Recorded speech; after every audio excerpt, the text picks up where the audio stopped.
오늘 하나님께서 저와 여러분에게 주시는 말씀은 마태복음 7장 7절부터 14절까지의 말씀입니다.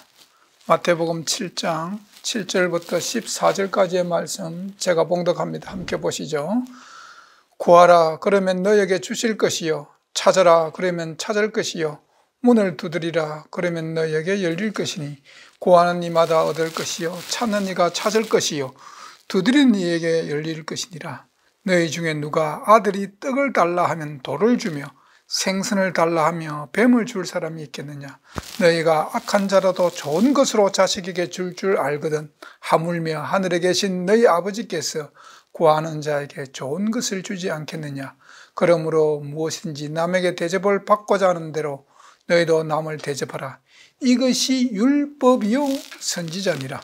좁은 문으로 들어가라. 멸망으로 인도하는 문은 크고 그 길은 넓어 거리로 들어가는 자가 많고 생명으로 인도하는 문은 좁고 길이 협착하여 찾는 이가 적음이니라. 아멘.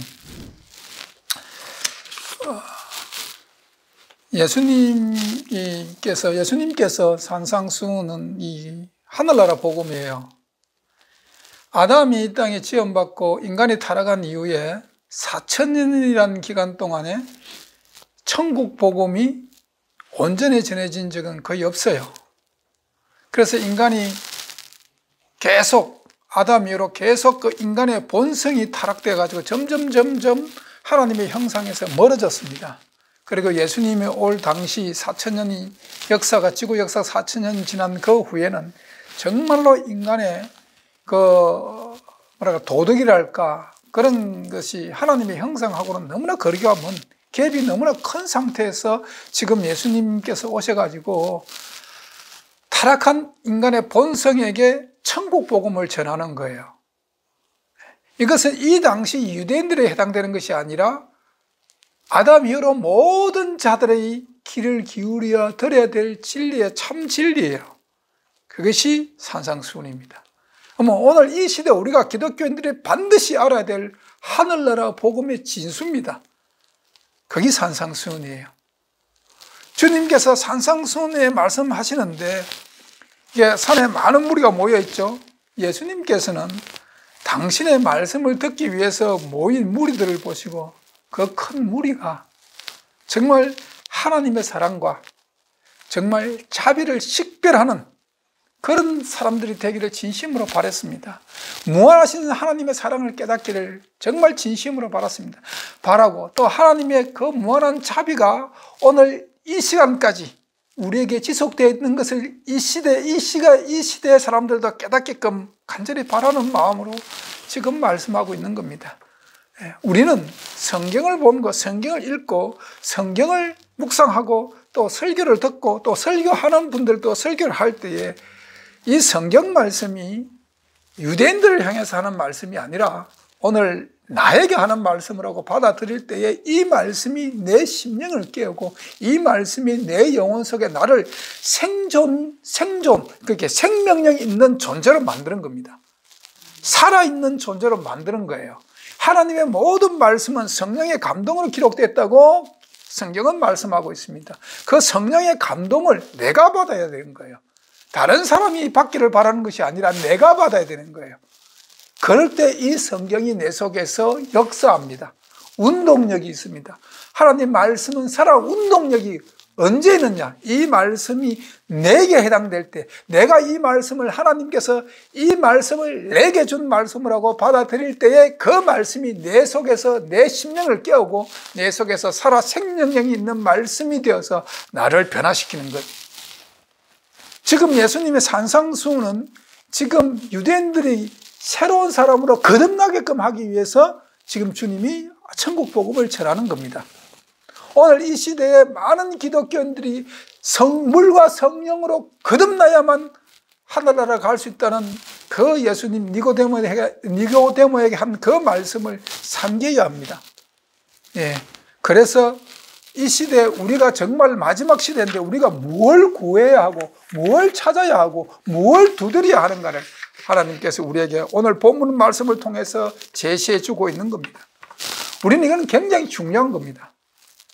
마지막 시대를 살아가는 성도들에게는 우리가 남은 인생 동안에 뭘 구해야 하고 뭘 찾아야 하고 뭘 두드려야 하는 것은 우리가 영원히 살 수 있는 살 것인가, 우리는 영원히 멸망할 것인가, 이 갈림길에서 내가 어떤 초이스를 해서 내 생명의 영생의 축복을 얻을 것인가에 대한 깊은 묵상을 하면서 이 말씀을 받아야 합니다. 예수를 믿는 목적은, 우리는 베드로전서 1장 9절의 말씀처럼 믿음의 결국은 곧 영혼의 구원을 받기 원함이라고 말합니다. 모든 사람들이 교회에 왜 다닙니까? 모든 사람이 예수를 왜 믿습니까? 신앙생활 하는 모든 분들이 왜 하나님을 아버지라 부릅니까? 하늘나라 가기 위해서, 사망에서 생명으로 건진받고 내 영혼이 영생의 축복을 누리고 구원을 얻기 위해서 예수를 믿습니다. 그러면 우리가 크리스찬으로서 무엇을 구해야 하느냐? 지금 유대인들에게 말씀하고 있는 거예요. 지금 이 산상수훈은. 그러나 그 유대인이 지금 현재 뭐예요? 우리들이에요. 이 시대는 혈통으로 아브라함 후손 유대인이지만 우리는 영적으로 아브라함 후손이잖아요. 그렇죠? 그렇기 때문에 지금 이 말씀은, 이 당시는 예수님께서 유대인들에게 하신 말씀이지만 이 시대는 이 말씀이 우리들에게 하시는 말씀이에요. 그를 기억해야 합니다. 그래서 구하고 찾고 두드리라. 왜 구하고 찾고 두드리느냐? 좁은 문으로 들어가기 위해서, 천국으로 들어가기 위해서. 결론은 그겁니다. 그러면 오늘 이 시대에 주님께서 우리에게 원하는 그런 신앙이 어떤 신앙인가? 주님께서 왜 구하라고 했는가? 찾아라고 했는가? 문을 두드리라고 했는가? 도대체 우리는 무엇을 구하고 찾고 두드려야 하는가? 오늘 이 시대에 우리가 그 말씀을 한번 상고해 보자고 합니다. 첫 번째, 우리가 구해야 될 게 뭘 구해야 되느냐? 우리는 하나님과 화목을 구해야 합니다. 왜 화목을 구해야 되는가? 우리가 하나님과 이렇게 우리는 이 시대의 마지막 시대에 우리가 구해야 될 것은 하나님과의 화목을 구해야 됩니다라고 이야기하면은 많은 크리스찬 분들이, 많은 분들이 또 이런 질문을 할 수 있어요. 이미 예수를 믿어서 하나님과 화목되었는데 뭘 또 화목을 해야 됩니까? 라고 이야기할 수 있습니다. 그러나 우리가 예수 믿으면서, 진정으로 우리가 예수 믿으면서, 그러면서도 우리는 삶 속에서 여전히 죄를 짓고 있습니다. 그렇죠? 죄를 짓고 있어요. 우리는 예수님처럼 퍼펙트하게 온전 텔레오, 퍼펙트 하지 못해요. 우리는 예수 그리스도로 말미암아 십자가의 공로로 하나님께 나아갈 길을 얻었지요. 그렇지만 우리는 삶 속에서 여전히 우리 마음으로, 생각으로 또는 말과 행동으로 우리는 여전히 죄 가운데 죄의 삶을 살고 있어요. 그래서 우리는 날마다 우리는 하나님과 화목을 구해야 합니다. 자, 왜 하나님과 화목을 구해야 되는가? 하나님과 우리 사이를 멀게 한 것이 뭡니까? 하나님과 우리 사이를 멀게 한 것이 뭐예요? 죄입니다. 자, 이사야서 59장 2절 다시 한번 봅니다.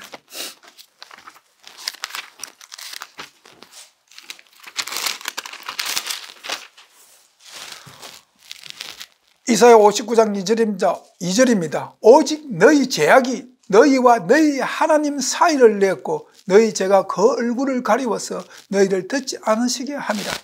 죄 때문에 우리는 하나님과 우리 사이가 갈라졌습니다. 그러니까 이제 우리가 하나님의 자녀의 삶을 살기 위해서는 하나님과 화목을 구해야 합니다.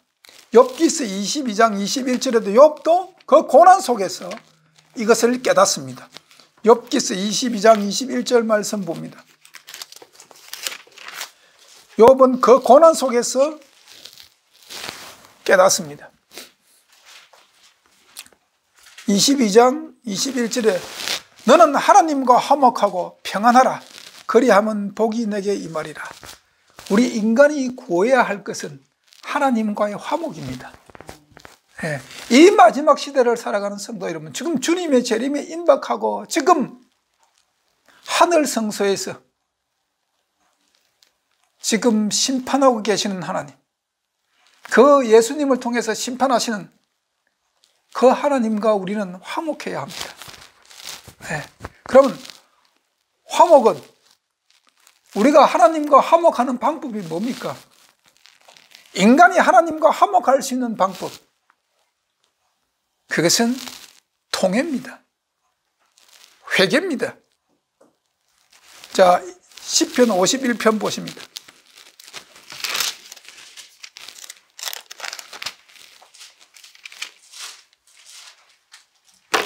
51편 17절에 다윗의 참회, 회개가 뭔가 진수를 보여주는 겁니다. 회개가 뭔가 진수. 예, 다윗의 참회. 예, 51편 17절에 보면 하나님이 구하는 제사는 상한 심령이라 하나님이 상하고 통회하는 마음을 주께서 멸시치 아니하시리라. 인간이 하나님을 꼼짝하지 못하는 방법은 이겁니다. 다윗이 아주 치사한 죄를 지었어요. 그렇죠? 다윗은 간음한 죄를 범했고, 계명으로 치면 간음의 계명을 범했고, 살인의 계명을 범했습니다. 아주 치사한 죄를 지었죠. 그렇지만 하나님이 다윗을 볼 때 내 마음에 합한 자라고 할 수 있는 것은 다윗의 심령 속에 통회가 있기 때문입니다. 정말 통회하고 자복하는 심령이 있었기 때문에 그렇습니다. 하나님은 인간에게 원하는 것은 바로 이겁니다. 하나님과 화목하게 하는 방법, 인간이 하나님과 화목해질 수 있는 방법은 시편 51편 17절에 기록된 다윗의 심정을 내가 가지는 겁니다. 통회하는 마음으로 하나님께 나아가는 겁니다. 그 마음을 하나님이 결탄코 멸시하지 않습니다. 바로 그런 자들을 위해서 하나님 아버지께서 독생자 예수 그리스도를 우리에게 내어주신 겁니다. 바로 그런 자를 위해서 그 독생자를 십자가에 못 박아 죽이셨습니다. 우리의 죄를, 통회하는 자의 죄를 감당하기 위해서. 그게 하나님의 사랑입니다. 하나님의 심정입니다. 예. 또 두 번째, 우리가 구해야 할 것이 있는데 또 뭘 구해야 하는가? 이 마지막 시대 성도 여러분, 우리가 구해야 할 또 한 것이 있습니다. 그리스도와 같은 완전한 성품, 품성을 이루기를 구해야 합니다. 여러분, 하나님과 화목하기를 구하시면 그 다음에는 반드시 구해야 할 것이 예수 그리스도를 닮는 인생, 닮는 삶을 살기를 구해야 합니다. 오늘 기독교가 이걸 놓치고 있습니다. 오늘 기독교가 예수 십자가의 공로를 믿는다고 입으로는 시인하는데 삶 속에서는 예수를 닮으려는 마음이 전혀 없습니다. 예수님처럼 살리는 생각이 전혀 없습니다. 예. 오래전에 한 10몇 년 됐죠? 불교계의 법정 스님이 돌아가셨습니다. 그분께서 무소유를 주장하셨죠. 무소유. 대단한 인기가 있었습니다. 책이 막 재판이 다 팔려고 했습니다. 그런데 불교인들이, 이 시대를 살아가는 불교인들이 그분처럼 무소유로 살기를 싫어합니다. 그런데 그게 불교인들만 해당되는 것이 아니라 오늘 기독교인들 그대로 적용됩니다. 예수님이 진리인 것을 입으로는 다 시인합니다. 그분이 우리 구주라는 것은 입으로 다 시인합니다. 문제는 그분처럼 살려고 하지 않는 겁니다. 그분을 닮으려고 하지 않습니다. 예, 그분처럼 계명을 지키고 살려고 노력하지 않습니다. 그저 십자가의 공로, 그것만 한없이 매일매일 그 공로, 하나님의 무한한 상능, 그 공로를 힘이 끼고 그 공로를 은혜 속에 받기를 원하지, 그 공로로 말미암아 예수 그리스도의 품성으로 내 삶이 바뀌고 변화된 삶을 살기는 싫어합니다. 우리가 하나님께 구해야 할 것은 바로 이겁니다. 내가 하나님과 화목했으면 그 다음에 하나님이 기뻐하는 자가 누굽니까? 하나님이 이 땅에 태어난 모든 육체를 가진 존재, 인간으로서 하나님이 기뻐하고 사랑하는 자는 오직 예수 그리스도밖에 없습니다. 하나님이 마태복음 3장과 마태복음 17장에 베나산 사건을 통해 가지고 이는 내 기뻐하는 아들이, 내 기뻐하는 자야, 내 사랑하는 아들이라고 하나님께서 직접 음성으로 말씀하신 존재는 예수님이십니다. 그분은 참 진리입니다. 예. 그런데 그분처럼 살려고 노력하지 않습니다. 우리가 구해야 할 것은 예수 그리스도의 품성을 담기를 구해야 합니다. 바로 사도 바울은 사울일 때, 사울이란 뜻은, 사울이란 이름의 뜻은 큰 자란 뜻입니다. 큰 자. 그리고 다메섹 도상에서 예수님 만나고 이름이 바울로 바뀌죠. 바울이라는 것은 적은 자란 뜻이에요. 겸손한 존재가 된 겁니다. 그 겸손한 존재가 된 바울이 빌립보스를 통해 가지고 이런 말씀을 합니다. 빌립보서 3장 12절에서 14절 말씀 봅니다. 네. 제가 읽습니다. 보시죠. 내가 이미 얻었다 함도 아니요 온전히 이루었다 함도 아니라 오직 내가 그리스도 예수께 잡힌 바 된 그것을 잡으려고 쫓아가노라. 형제들아, 나는 아직 내가 잡은 줄로 여기지 아니하고 오직 한 일, 즉 뒤에 있는 것을 잊어버리고 앞에 있는 것을 잡으려고 표대를 향하여 그리스도 예수 안에서 하나님 위에서 부르심의 상을 위하여 쫓아가노라. 예수 닮기를 간절히 소망했습니다. 사울일 때는 그걸 몰랐는데 바울일 때 겸손해지니까 하나님의 그 예수 그리스도의 공로로 자기가 정말 이제 거듭났지 않습니까? 다메섹 도상에서. 네. 그러고 나서 그는 예수 그리스도를 자기 인생의 표대로 삼고 그를 닮으려고 달려갔던 겁니다. 오늘 마지막 시대를 살아가는 이 시대의 모든 크리스찬들이 바로 이 바울의 심정을 가져야 합니다. 네. 우리는 바로 예수 그리스도의 성품을 이루기를 우리는 간절히 구해야 합니다. 그리고 오늘 마태복음 또 찾으라는 겁니다. 그 구했으니까 찾으라는 겁니다. 이 시대에 기독교인들이 반드시 찾아야 할 것이 있습니다. 참진리입니다. 참진리. 예. 아니, 교회가 오늘날 다 하나님의 성경 말씀으로 복음을 전하는데 거기에 가면 참진리가 있고 거짓 진리가 있습니까? 라고 말씀하실 수도 있습니다. 예, 있습니다. 참 진리가 있고 거짓 진리가 있습니다. 유대 시대도 이스라엘 역사에 보면 참 선지자가 있고 거짓 선지자가 있었습니다. 그럼 거짓 선지자들은 하나님 이름을 말하지 않았습니까? 그들도 하나님의 이름을 팔아서 예언했습니다. 그렇죠? 하나님의 이름으로. 오늘 이 시대도 하나님의 이름으로 많은 강대상에서 설교가 진행되고 있지만 참과 진리는 양존하고 있습니다. 참 진리가 있는 반면 거짓 진리가 있습니다. 우리는 찾아야 합니다. 요한복음 17장 3절에 이런 말씀이 있습니다. 영생은 유일하신 참 하나님과 그의 보내신 자 예수 그리스도를 아는 것이라. 여러분, 요한 사도가 왜 여기서 그냥 하나님이라고 말씀하지 않고 왜 참이라고 기록했을까요? 예? 이 시대도, 요한 사도 시대도 예수 이름으로 이야기하는 사람들이 많이 있었습니다. 이해하십니까? 오늘 이 시대도 하나님 이름과 예수 그리스도 이름으로 다 강대산에서 설교합니다. 그러나 참을 구별할 줄 알아야 됩니다. 참을 찾아야 합니다. 이거는 굉장히 중요한 원리입니다. 반드시 기독교인들이 내가 하늘나라 가기를 간절히 소망하고 내가 이 지구와 함께 멸망받기를 싫어하고 정말 예수 그리스도와 더불어 왕노릇하는 영생의 삶의 축복을 얻기를 원하는 모든 크리스찬들이요, 참을 찾아야 합니다. 참 진리를 찾아야 합니다. 왜냐하면 사탄의 일꾼들이 너무나 많기 때문에 그렇습니다. 고린도후서 11장 14절 15절 말씀 봅니다.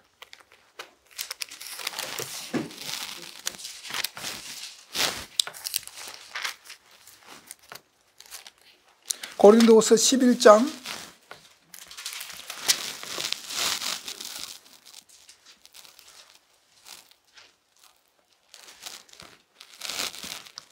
14절 15절 제가 읽습니다. 함께 보시죠. 이것이 이상한 일이 아니라 사단도 자기를 광명의 천사로 가장하나니 그러므로 사단의 일꾼들도 자기를 의의 일꾼으로 가장하는 것이 또한 큰 일이 아니라 저희 결국은 그 행위대로 되니라. 여러분, 사탄의 일꾼 교황이 오늘 전 세계 광명의 천사처럼 다닙니다. 그렇죠? 다닙니다. 사탄의 일꾼들도 자기를 의의 일꾼으로, 사탄의 일꾼들도 목사의 직분으로 가지고 유명세를 가지고 오늘날 강대상에서 설교하는 분이 굉장히 많이 있습니다. 여러분, 그분들의 삶이 예수의 향기가 없으면 가짜입니다. 네, 가짜입니다. 여러분, 이 시대에 교회가 얼마나 많습니까? 목회자들이 얼마나 많습니까? 그러나 참이 있는 반면에 거짓도 있다는 겁니다. 거짓도 있다는 겁니다. 여러분, 언제까지 내 영혼을 예수께 맡겨야지 내 영혼을 목사나 장로님한테 맡길 수는 없는 겁니다. 그분들이 여러분들의 영혼을 구원해 주지 않습니다. 예수가 여러분들을 구원해 주십니다. 오직 우리를 구원할 수 있는 분은 예수 그리스도밖에 없는 겁니다. 찾아야 합니다, 진리를. 네. 오늘 이 시대를 살아가는 많은 크리스찬들이요, 참 진리를 찾아야 됩니다. 참이 여러분들을 영생으로 인도하는 겁니다. 영생은 유일하신 참 하나님을 믿으셔야 됩니다. 거짓 하나님을 믿는 것이 아니고 또 그에 보내신 자 예수 그리스도를 믿는 것입니다. 예수 그리스도를 믿는 것이라는 것은 예수님의 삶이 하나님이 원하는 삶이라는 것을 인정하고 그분처럼 내 삶을 변화시키는 겁니다. 그것이 참 영생을 얻는 참 진리를 찾는 길입니다. 그럼 구별하는 건 간단합니다. 구별하는 것은 누가 참 목자냐, 거짓 목자냐. 네. 참 목자는 십자가를 지라고 가르치는 목자가 참 목자입니다. 거짓 목자는 십자가를 피해가라고 가르치는 목자가 거짓 목자입니다. 오늘 이 시대에, 앞으로 이 마지막 시대에 여러분 십자가가 뭡니까? 여러분 개개인 가운데 십자가가 다 여러분들 져야 합니다. 하늘나라 가기 위해서는 십자가를 피해서는 결단코 하늘나라 갈 수가 없습니다. 그러나 오늘 많은 목사님들이 십자가를 피하고 사는 것이 하늘의 축복인 줄 가르칩니다. 그렇지 않습니다. 기독교는 반드시 십자가를 져야 합니다. 그럼 이 마지막 시대 우리 앞에 놓인 십자가가 뭐냐? 여러분 잘 기억하셔야 합니다. 마지막 시대 짐승의 표와 하나님의 하나님의 표, 그는 계명입니다. 계명이죠.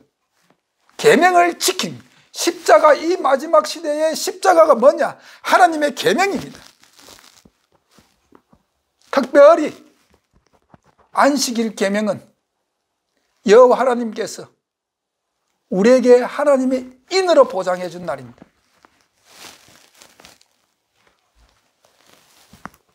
참 진리를 찾아야 합니다. 어떤 고난이 따르더라도 내가 세상 사람들로부터 비방을 당하고 손가락질을 당하고 모욕을 당하고 내가 말할 수 없는 수모를 겪는다 할지라도 내가 하늘나라를 바라보고 그 소망 가운데 영생의 축복을 얻기 위해서는 반드시 참 진리를 찾아야 합니다. 주님께서 온 산상순에서 그 이야기를 하는 겁니다. 거짓이 너무나 많기 때문에 유대인들, 지금 예수님 당시 유대인들, 바리새인과 서기관과 랍비들, 열심당원들, 헤롯, 이런 당들, 종교 지도자들 너무나 거짓이 많았습니다. 오늘 이 시대는 거짓이 없습니까? 참보다 거짓이 훨씬 많습니다. 예. 그래서 성도들을 그냥 안전하다 그렇게 설교를 합니다.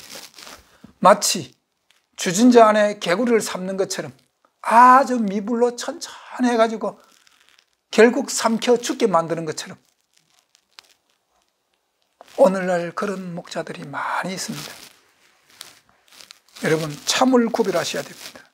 그리고 두드리라고 해보세요. 두드리라. 이 말씀이 무슨 말씀이냐? 두드려야 됩니다. 우리가 하나님께 구했습니다. 그리고 참 진리를 찾았습니다. 그 다음에 두드리라.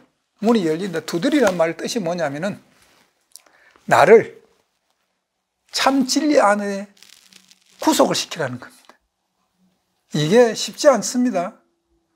내가 가지고 있는 제 본성에서 나오는 그 습성, 습관이 나를 진리 가운데 구속하지 않게끔 자꾸 나를 끌어당깁니다. 나를 여전히 제가 힘이 있거든요. 제가 파워가 있습니다. 제가 능력이 있어요. 진리를 알아보지 못하게끔, 진리를 깨닫지 못하게끔, 진리대로 살지 못하게끔 죄는 끊임없이 우리 육체의 소욕대로 살게끔 우리를 끌어당깁니다. 그런 나를 내가 구하고 찾았어. 그 찾은 진리 가운데로 나를 구속시키는 일이 결코 쉽지 않습니다. 언제까지 구속시켜야 되느냐? 요한복음 8장 32절에 이때까지 우리를 구속시켜야 합니다. 요한복음 8장 32절 제가 읽습니다. 진리를 알지니 진리가 너희를 자유케 하리라. 진리가 우리를 자유케 하리라. 이 말뜻을 잘 알아야 됩니다. 제가 예를 하나 듭니다. 다른 종교를 예를 하나 들죠. 불교를 예를 들면은 불교는 처음에 구도입니다. 구도. 도를 구합니다. 그럼 덕도, 도를 깨닫습니다. 그 다음에 수도입니다. 나를 깨달은 도로 나를 수련해서 그 도 안에 나를 집어넣는 겁니다. 그 다음에 락도입니다. 그 도 안에서 즐기는 겁니다. 그 다음에 전도입니다. 그 다음에 전도하라는 겁니다. 그런데 불교가 이 부처님의 가르침을, 석가모니 가르침을 무시하고 그냥 수도도 하고 락도도 없는데 막 포기하러 다니죠. 이게 사이비가 되는 거예요. 여러분, 기독교도 나를 구속시켜야 합니다. 진리가 나를 자유할 때까지. 이 자유하는 것은 이게 무슨 뜻이냐 하면은, 공자의 말씀을 빌어서 설명을 제가 드리면은, 공자가 쓰신 책 중에 논어가 있는데, 논어 위정편에 보면은, 그 위정편 4장에 보면은, 공자가 이런 말씀, 종심소유불유구라는 말씀이 있습니다. 70 종심소유불유구라는 말씀을 하셨습니다. 이게 무슨 뜻이냐면은 자기 나이가 70이 되어서 70이 되니까 내가 마음 내킨 대로 말과 행동을 하더라도 법도에 벗어남이 없더라 이 말입니다. 쉽게 말씀드리면 내가 진리 안에 구속되면은 그 안에서 내 마음 내키는 대로 말과 행동을 하더라도 진리 가운데 벗어날 수가 없다는 겁니다. 여러분, 예수님께서 십자가에 달려 돌아가실 때에 거무식한 로마 병정들이 채찍으로 때릴 때에 예수님이 진리에 완전히 구속되어 있는 진리지 않습니까? 그분은 진리니까 아버지여 저들을 불쌍히 여기지옵소서 저들이 모르고 하나이다 기도하는 겁니다. 거기에 진리 안에서 자유를 누리는 겁니다. 그 샘플이에요. 우리 기독교도 모든 기독교인들이 진리 안에 구속이 되어야 됩니다. 그래서 진리로 나를 끊임없이 두드려야 합니다. 나의 제 본성을 물리치게끔 두드려야 하는 겁니다. 그것이 주님께서 두드리라는 겁니다. 그런 자에게 열린다는 것입니다. 진리가 나를 자유케 한다는 것입니다.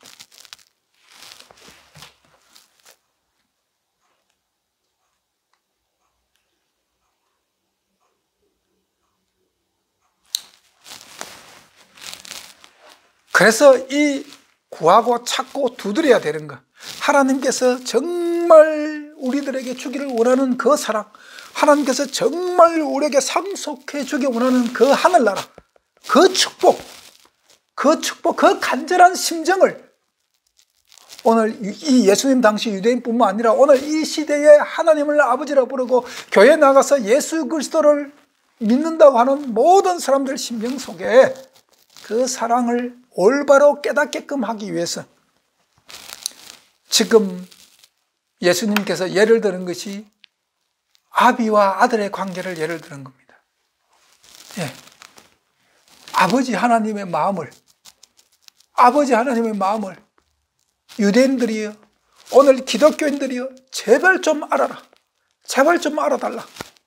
그 간곡한 심정으로 이 땅의 아비와 아들, 그렇게 쉽게 말하면 부모와 자녀의 관계를 지금 예를 들어서 설명하는 겁니다. 아버지와 아들 이야기하니까 여자분들 섭섭해할까 봐. 그런데 이때는 아비 안에 엄마가 포함되는 거예요. 네, 이 당시에. 그래서 여기서 아들 떡을 달라 하면 돌을 주며 생선을 달라면 뱀을 줄 사람이 있겠느냐. 너희가 악한 자라도 좋은 것을 자식에게 줄 줄 안다. 우리 인간에게는 하나님께서 자녀를 사랑하는 그런 사랑하는 마음을 우리 심정성에 심어두셨어요. 그래, 남자들에게는 부성애라는 애가 있고 여자들에게는 모성애라는 것이 있지 않습니까? 하나님이 우리 인간을 창조할 때에 그 부성애와 모성애를 인간에게 심어주셨거든요. 왜 심어줬느냐? 자식을 낳아서 자식을 사랑하는 마음을 통해 가지고 하나님 아버지께서 정말 무한하신 하나님께서 우리를 얼마나 사랑하는가를 온전히 다 알 수는 없지만, 그러나 어렴풋이라도 부모가 자식을 사랑하는 그 마음으로 하나님 아버지께서 우리를 사랑하는 그 마음을 깨닫게끔 하기 위해서 우리 심령 속에 부성애와 모성애를 심어주신 겁니다. 여러분, 자식에게 좋은 걸 주기를 원하시지 않습니까? 자식이 잘 되기를 원하지 않습니까? 여러분 심령 속에 여러분이 낳은 자식, 하늘나라에서 여러분들과 함께 영생의 축복을 살기를 간절히 원하기 위해서 여러분 매일 그들을 위해서 기도하지 않습니까? 저도 매일 아침에 무릎 꿇고 기도합니다. 그러나 이 기도가 응답될지 안 될지 나는 모릅니다. 나는 알지 못합니다. 그러나 나와 내 집사람은 분명히 우리 자녀를 위해서 무릎 꿇고 매일매일 기도합니다. 저들이 그걸 아는지 모르는지 모르지만 사랑하기 때문에 하는 겁니다. 하나님의 심정을 우리가 이 부모와 자식의 비유로 말미암아 아버지와 우리 관계를 100% 하나님의 사랑을 이해할 수는 없습니다. 하나님의 사랑이 너무나 크기 때문에. 그렇지만 어렴풋이라도 그 하나님은 우리를 얼마나 사랑하는 것을 깨달을 수 있기 때문에 지금 예수님께서 예를 들어서 지금 아비와 자식의 관계를 예를 들어서 이야기하고 있는 겁니다. 우리 하나님께서 너희가 영생의 축복을 위해서 너희가 구하고 찾고 두드려야 될 것이 무엇인가를 예수 그리스도를 통해 가지고 지금 우리에게 이야기하고 있는 겁니다. 여러분, 두드려야 합니다. 진리가 나를 온전히 자유할 때까지 두드려야 합니다. 공자가 내 나이 70이 되니까 내가 마음 내키는 대로 말과 행동을 해도 법도에서 벗어나니 없더라. 여러분, 진리로 완전히 구속되면 예수 그리스도를 닮으면 닮은 만큼 우리는 스스로 계명을 지키려고 노력 안 해도 저절로 지켜집니다. 우리의 인품과 우리의 성품이 예수님 닮은 만큼 하나님의 말씀의 은혜와 축복과 감동을 받을 수 있고 그 계명이 나를 통해서 온전히 지켜질 수가 있는 겁니다. 그것이 두드려야 되는 겁니다. 진리가 나를 자유하게끔 할 때까지 여러분 쉬지 말고 두드리십시오. 두드린다는 것은 하나님의 말씀을 묵상하면서 예수 그리스도의 마음을 내 속에 끊임없이 담는 겁니다. 끊임없이. 네. 아니, 예수님 닮으려고 하면서 오늘날 이런 크리스찬들이 많죠. 성경을 읽지 않는 그리스도인들, 크리스찬들 많습니다. 소위 기독교인 크리스찬이라 하면서 1년에 성경 한 번도 보지 않은 크리스찬들이 얼마나 이 시대의 교회에 난무한지 모릅니다. 예. 목사님들도 성경을 읽지 않는 목사님들이 너무나 많습니다. 자기들을 교단에서 배운 신학자들의 주장과 신학 학문은 그렇게 공부를 열심히 하는데 왜 성경을 보지 않는지 모르겠습니다. 성경이 진리입니다. 하나님의 말씀, 아버지의 말씀이 진리니더라고 요한복음 17장 17절에 기록되어 있고, 요한일서 5장 7절에도 성령이 진리니더라고 기록되고 있습니다. 요한복음 14장 6절에도 예수 그리스도가 내가 곧 길이요 진리라고 이야기하고 있습니다. 그 예수님은 말씀이 육신이 돼서 우리 가운데 오셨습니다. 예. 우리가 진리가 나를 자유하게끔 하기 위해서, 진리에 구속당하기 위해서는 끊임없이 하나님의 말씀 성경을 묵상하는 것이 습관화되어야 됩니다. 그리고 이 말씀을 통해서 하나님의 온전한 뜻이 무엇인가 깨닫고 내가 예수 그리스도를 닮으려고 끊임없이 예수 성품을 닮으려고 사도 바울의 고백처럼 예수를 푯대로 삼고 달려가야 합니다. 그것이 우리의 신앙이 되어야 합니다. 그러면 진리를 내가 구속을 당하면은, 내가 예수 안에 있으면은 계명이 지켜지는 것이 힘든 것이 아니라 그것이 뭐예요? 기쁨으로 지켜진다는 것입니다. 그것이, 이 뜻이 뭐냐면 기쁨으로 지키시는 그 진리가 너희를 자유케 한다는 것입니다. 마음 내키는 대로 말과 행동을 하더라도 계명 율법에 벗어나지 않는다는 겁니다. 그겁니다. 이걸 두드려야 됩니다. 오늘 본문 12절을 봅니다. 그러므로 여기까지 해놓고 다음 그러므로 무엇인지 남에게 대접을 받고자 하는 대로 너희도 남을 대접하라. 이것이 율법이요 선지자니라. 왜 주님께서 이 말씀을 하냐면, 유대인들이 이 당시에 유대인들을 가면 여러분들이 받을 때는, 저와 여러분들이 받을 때는 이 시대에 내가 이렇게 받으셔야 됩니다. 말씀은 항상 받아야 할 것, 받고 싶은 것에 대한 관심을 엄청 많이 두고 있었습니다. 마땅히 받아야 한다고 생각하는 권세와 존경과 그리고 봉사를 받기 위해서 정말 받으려고 무지한 노력을 애를 썼습니다. 그렇게 남에게 주고자 하는 그런 사랑은 없고 받고자 하는 사랑만 있는 겁니다. 여러분, 부부지간에도 온전한 가정이 이루어지려고 하면은 부부가 서로 사랑을 줘야 됩니다. 그죠? 그래야 부부가 온전한 사랑이 되고 가정이 평탄한 거죠. 매일 한쪽에서 받으려고 하면 그 가정이 온전히 지켜집니까? 안 지켜집니다. 왜 이혼을 하는가? 받으려고 하기 때문에 그런 겁니다. 받으려고 하기 때문에. 이 시대 유대인들이 그랬거든요. 이 시대에 다른 많은 그리스도인들이 그렇습니다.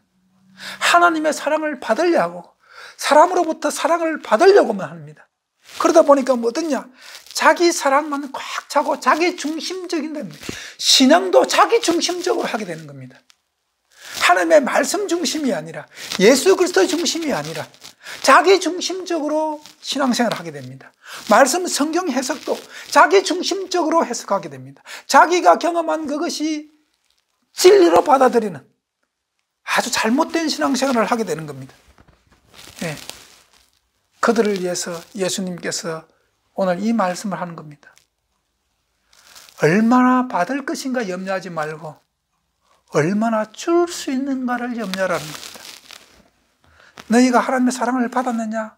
오늘 우리에게 하는 말씀은 너희가 정말 예수 그리스도의 공로로 말미암아 끝없는 무한한 사랑을 받았느냐? 그러면 그 사랑을 누구에게 줘야 된다는 겁니다.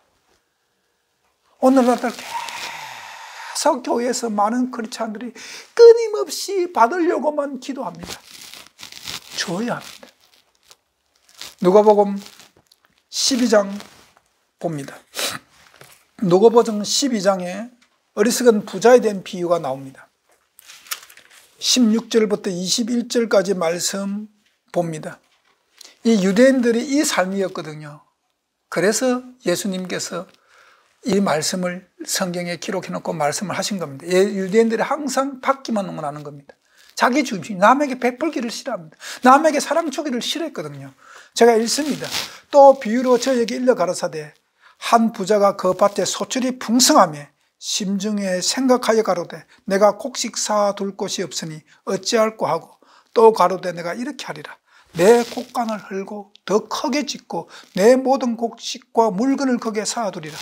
또 내가 내 영혼에게 이르되 영혼아 여러 해설 물건을 많이 쌓아두었으니 평안히 쉬고 먹고 마시고 즐거워하자 하리라 하되 하나님이 이르시되 어리석은 자여, 오늘 밤에 내 영혼을 도로 찾으리니 그러면 내 예비한 것이 네 것이 되겠느냐 하셨으니 자기를 위하여 재물을 쌓아두고 하나님께 대해 부이치 못한 자가 이와 같으니라. 하나님께 대해 부이치 못한 자가 뭐냐? 하나님의 사랑을 받았는데 그 사랑을 베풀지 않는 자들. 내 부자의 소출을 풍성하게 하게 해주신 분이 누구예요? 하나님이시죠. 그렇죠? 하나님이십니다.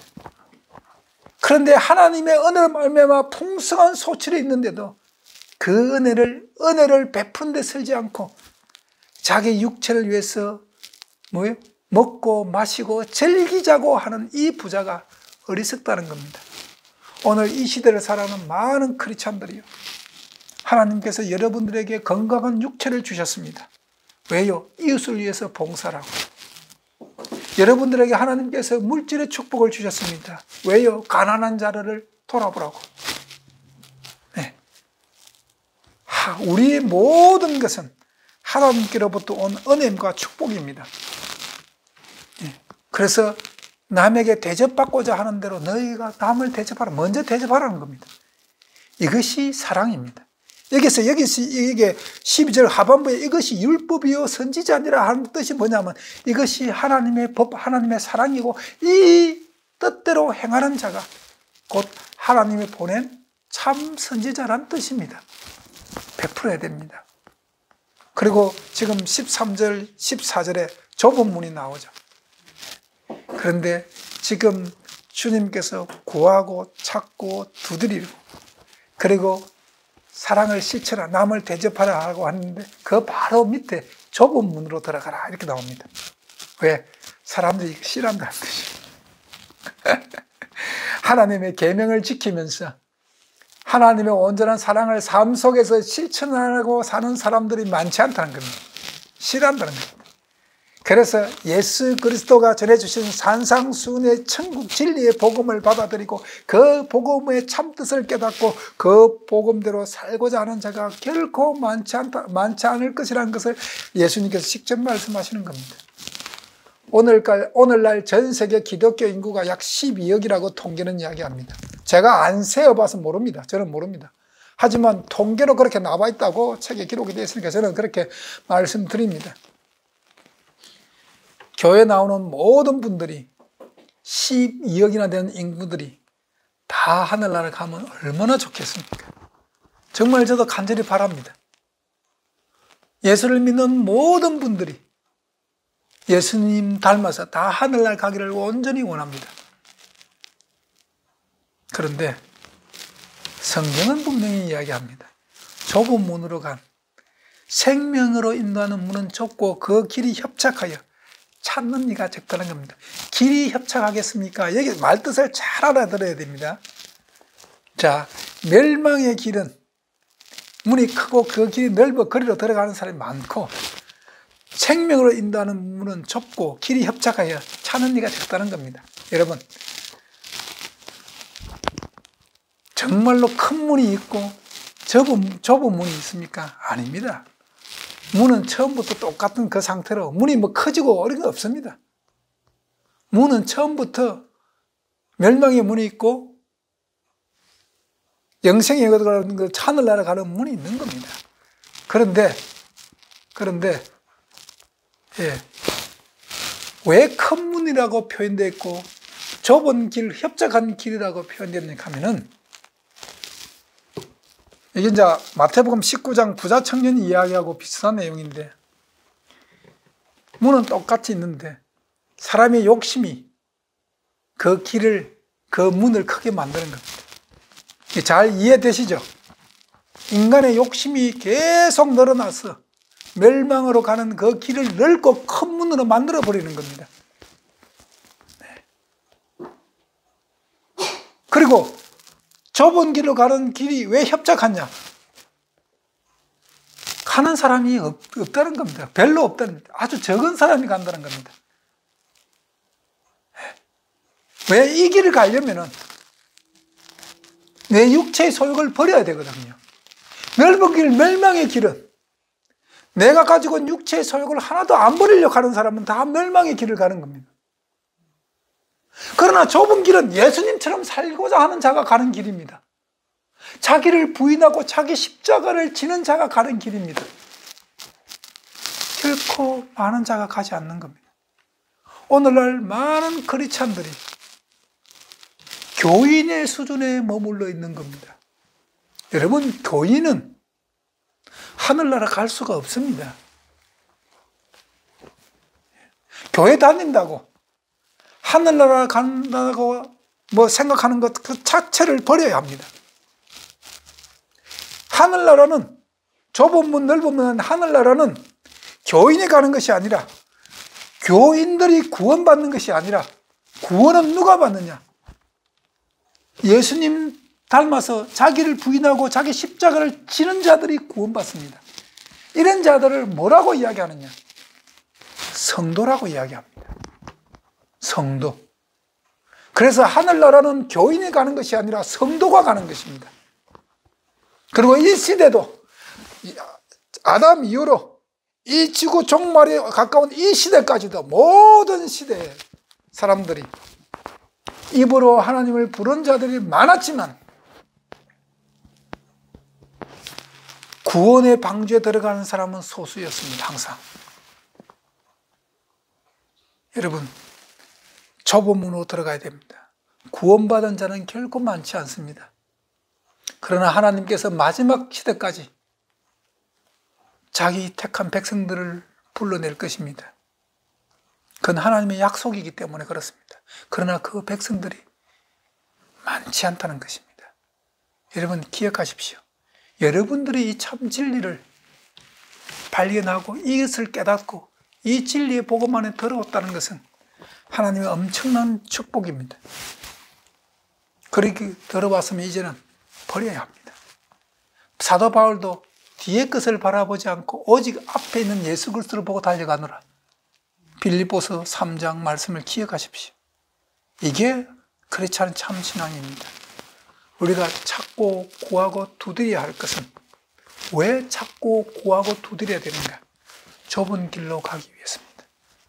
좁은 길. 좁은 길을 가는, 지금 내 삶 속에서 내가 좁은 길을 가고 있는가 스스로 자문하십시오. 내 영혼 속에, 내 삶 속에서 예수 그리스도의 본질, 그 향기, 그 사랑이 있는가를 깊이 깨달으십시오. 아직도 우리는 버려야 될 자존심이 너무나 많고, 우리는 아직도 버려야 될 육체의 소욕이 너무나 많습니다. 우리는 아직도 버려야 될 내 고집과 아집이 너무나 많이 있습니다. 이거 십자가에 다 못을 박아야 합니다.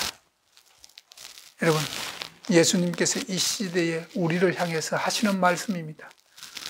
참된 크리스찬들이여 참 진리를 찾고 구하고 두드리라는 겁니다. 그래야 하늘나라 가는 겁니다. 기도하시겠습니다. 하나님 아버지, 감사합니다. 진리는 변치 않는 겁니다. 진리는 영원한 겁니다. 진리라는 용어가 이 두 가지가 만족할 때에 진리를 사용할 수 있습니다. 그래서 예수 그리스도는 진리입니다. 예수 그리스도는 영원한 것입니다. 참 진리를 찾기를 갈망하는 많은 크리스찬들이여 예수를 바라보며 살게 하옵소서. 그들의 삶 속에서 예수 그리스도의 향기가 나오게 하여 주시옵소서. 이것이 참 크리스찬입니다. 이 마지막 시대에 살아가는 많은 성도 여러분, 여러분들이 참 진리 안에 구속된 삶을 살기를 소망하십시오. 그 소망 가운데 예수 앞에 무릎 꿇으세요. 그리고 예수 앞에서 참 진리로 인도함 받으십시오. 예수님께서 우리 안에 거하실 것입니다. 이런 자가 구원은 받을 것입니다. 이 시대를 살아가는 많은 크리스찬들, 이들이 예수 안에서 구원받기를 간절히 소망합니다. 예수님 이름으로 기도합니다. 아멘.